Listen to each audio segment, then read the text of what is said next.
Experiencing display freezes or glitches in your Equinox EV's infotainment system? A reboot, like restarting your phone, clears temporary issues and fixes minor freezes without data loss. To reboot, hold the power button for 10 to 15 seconds until the screen goes blank and restarts.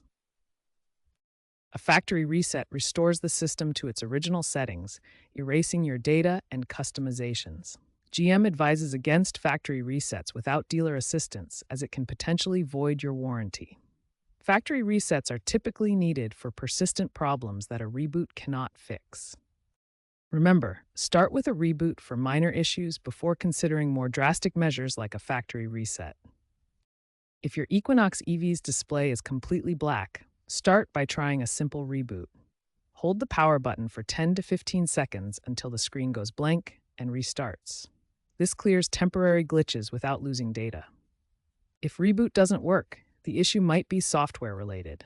Check for over-the-air updates from GM, which often fix display glitches and connectivity problems. GM's OTA update 25.04401, released in May 2025, resolved many display-related issues for Equinox EV owners.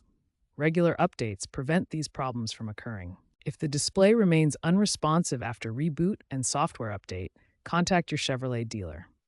It could indicate a hardware fault requiring professional diagnostics. To prevent display issues, avoid extreme temperatures, as overheating can contribute to problems.